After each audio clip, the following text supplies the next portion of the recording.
because they're not just seeing, they're aware of the spiritual energy, and they can feel the rasa, the spiritual energy emanating from this other individual. Huh?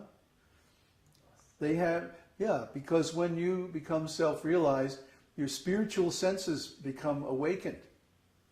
And you can see the spiritual state of other living entities, especially if you're a guru, if you're teaching. Krishna gives you the spiritual sight, right? Because you become responsible. Remember, I always talked about how Krishna gives spiritual knowledge on a need-to-know basis. It's confidential, right? Like when the government has some confidential secrets, they're only given to people with a need to know, to do their mission or their job.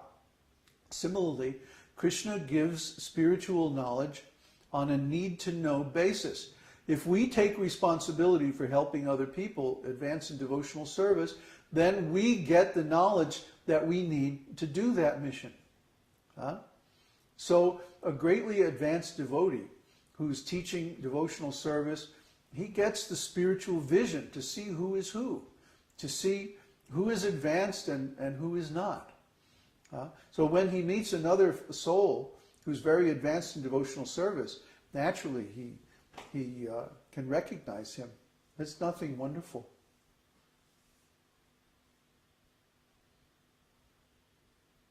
Okay, that's it. Last question. Kanai? Śrīvāsādi, he said, was the greatest devotee of the Lord, and Advaita had similar aspects of Lord Shiva. I thought Lord Shiva was the greatest devotee of the Lord. Well, like in what context are we saying that, right? So when Lord Advaita appears, he appears as an Ācārya. Ācārya means one who teaches devotional service, and specifically one who founds a disciplic lineage.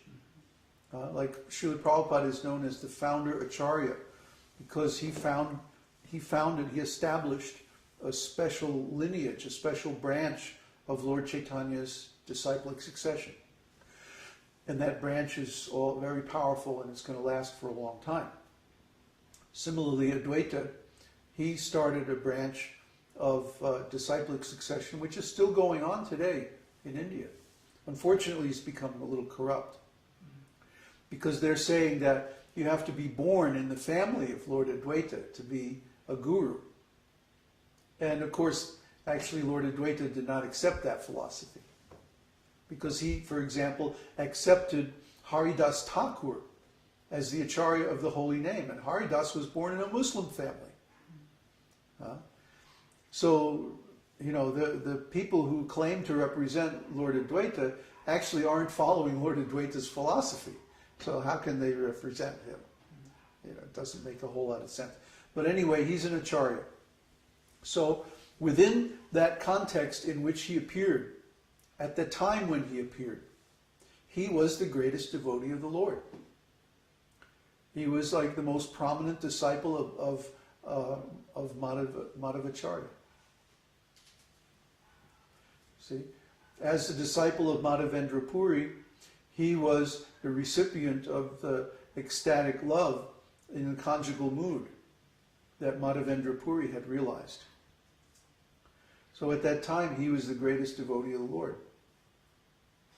Neville added, Lord. And I thought Radharani was the greatest devotee. She is the greatest devotee. She's all of the expansions of the Lord worship her as the greatest devotee. In fact, even Lord Nityananda, Lord Balaram, is also her younger sister. Huh? Rupa Manjari. His younger sister? Huh?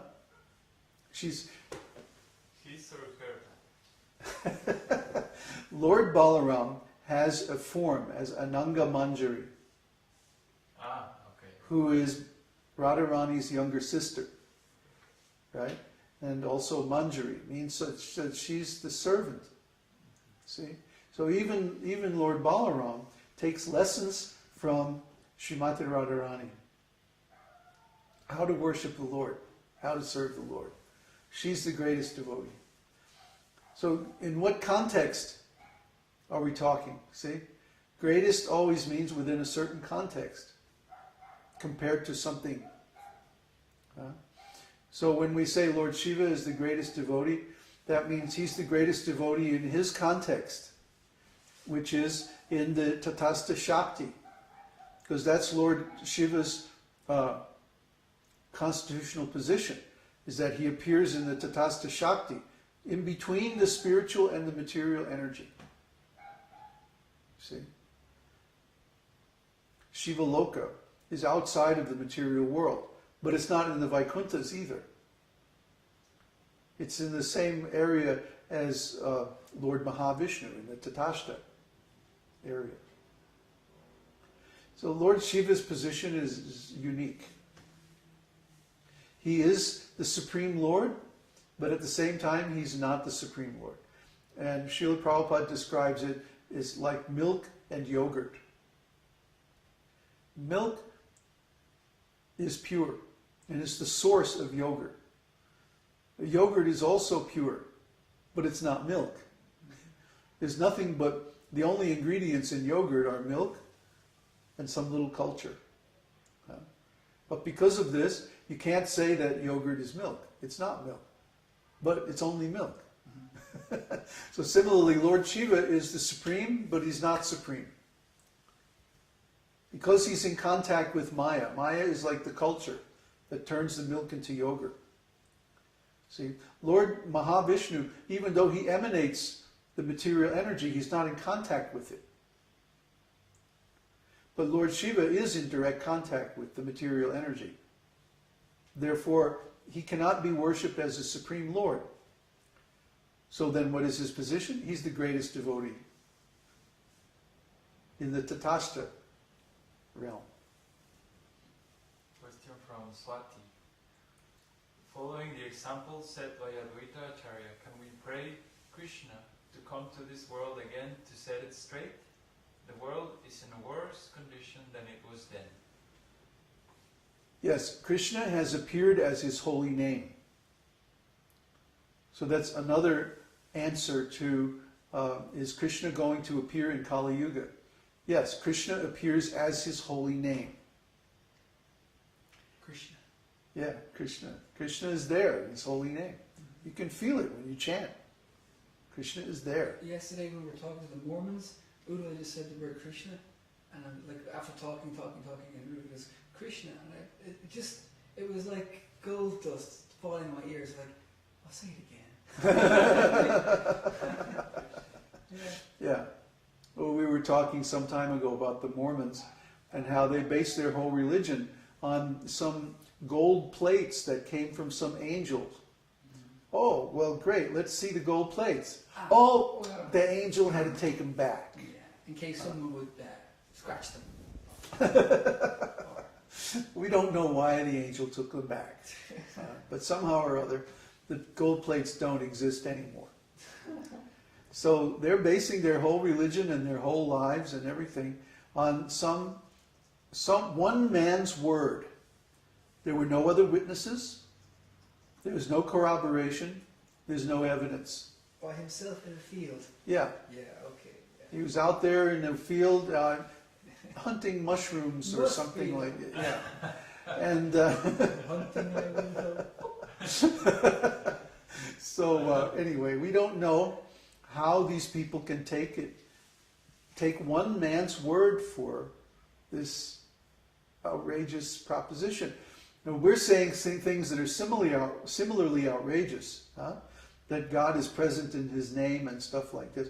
But we have hundreds and thousands of witnesses and corroboration throughout all the scriptures over thousands of years, and many, many, many examples of how Krishna really is present in his holy name. For example, in Srimad Bhagavatam, the story of Prahlad, the story of Dhruva Maharaj. So many great devotees who simply chanted the holy name and God appeared to them. So, yeah, Krishna is present in his holy name. Question from Mike. Are the different different incarnations have several expansions. Like Balarama's, Radharani's younger sister, are liberated jivas also able to expand into other forms, like the expansions of the Lord, because we are also expansions of expansions? Yes. But this is very advanced, very confidential. Okay.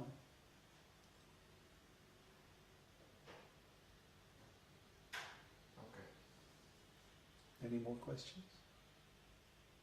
Thank you. Okay, thanks. No? No? Unless Luciano, you haven't asked in a while. Yeah. It hadn't even cleared his throat yet.